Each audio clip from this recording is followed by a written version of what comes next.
Good morning mga ka-garden, mga kagala.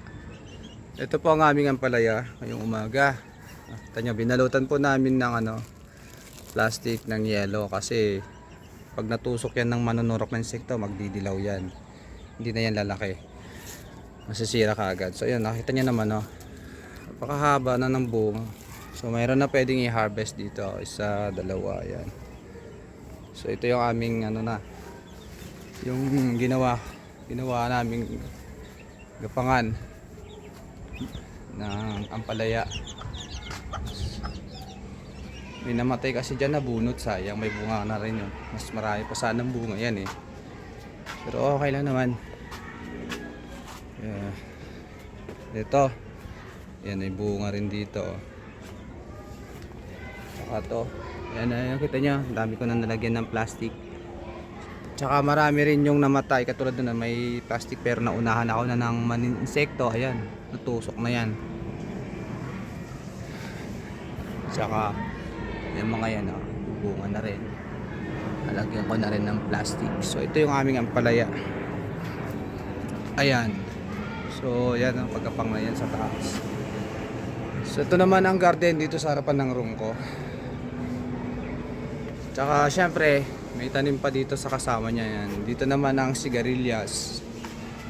Ayan po, ang kapal na rin ng sigarilyas. Bali, dito kami nag-harvest nung nakaraang linggo ng mga bunga niya.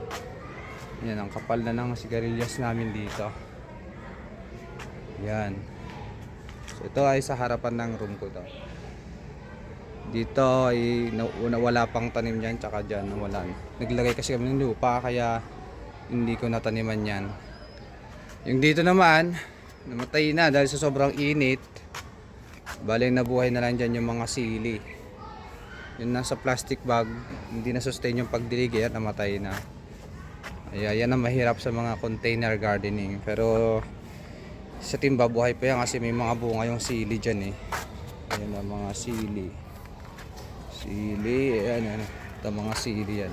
Yung mga bunga kasi ito, kaya ito yung lagi ko nadidilig. Yan Tsaka ito, ganda yung bunga ng sili. So ayan So sobrang init na kasi ng panahon. Summer na kasi Bali yung saging natin mga ka-garden, kagala, ayan dyan po sa gilid-gilid ng mga classroom. Ito dating classroom to, binasak na. Ayan na yung mga saging natin sa gilid-gilid. Siyempre alam naman natin yan, lalaki kasi yan at magiging masukal. Yung hindi na itanim na mga kalamansi nandirito pa. So bali nakatanim na rin tayo ng para nasa 17 na yata na itanim o 18 na yata yun. So ito yung sigarilyas. Yan, marami rin tayo na harvest dyan na nakaraan. Kapala ng dahon. So dyan natin siya, ang balag niya ay talaga ito, pasadya talaga ito matibay. Yung mga grills po yan ng mga bintana na sinira ng classroom, kinuha natin dito, natin pina-welding natin yan. Ayan, matibay ito Actually yan, panahon pa ng aming school head na si Ma'am Iseki.